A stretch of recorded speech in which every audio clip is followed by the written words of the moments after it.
दोस्तों, हाल ही में ही हमारे विदेश मंत्री रशिया की यात्रा पर गए हुए हैं और इस यात्रा के दौरान रशिया ने भारत को अपने एसएमआर न्यूक्लियर रिएक्टर की टेक्नोलॉजी देने की तैयारी कर ली है, जिसको लेकर रशिया और भारत के बीच एक डील भी साइन हो चुकी है।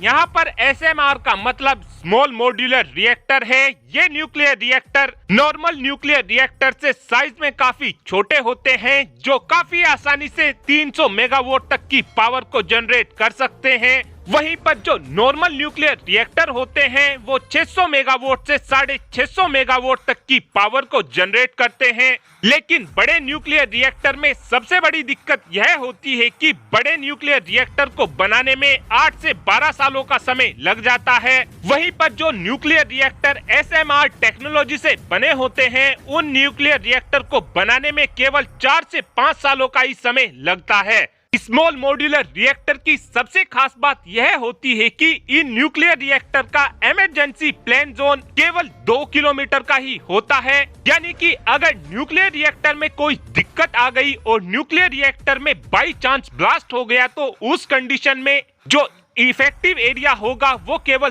2 किलोमीटर में होगा। वहीं पर जो नॉर्मल न्यूक्लियर रिएक्टर होते हैं उनका इमरजेंसी प्लेन जोन 16 किलोमीटर का होता है। यानी अगर कोई दुर्घटना होती है तो उस कंडीशन में 16 किलोमीटर के एरिया में दिक्कतों का सामना करना पड़ेगा। इस समय भारत स्वदेशी टेक्नोलॉजी के दम पर स्मॉल मॉड्यूलर रिएक्टर को भी बनाने में लगा हुआ है, लेकिन इन न्यूक्लियर रिएक्टर को बनाने में अभी तक हमको कोई सफलता नहीं मिल पाई है।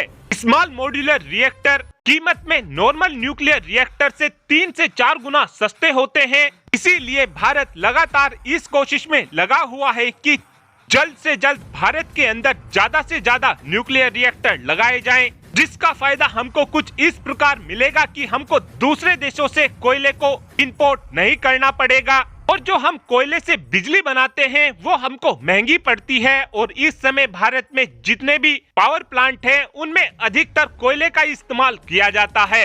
इसीलिए भारत अब कोयले से अपनी निर्भरता को पूरी तरीके से खत्म करना चाहता है। और कोयले वाले पावर प्लांट की सबसे बड़ी दिक्कत यह भी होती है कि ये पोल्यूशन बहुत ही ज्यादा करते हैं, लेकिन न्यूक्लियर पावर प्लांट में पोल्यूशन का कोई भी मतलब नहीं बैठता है।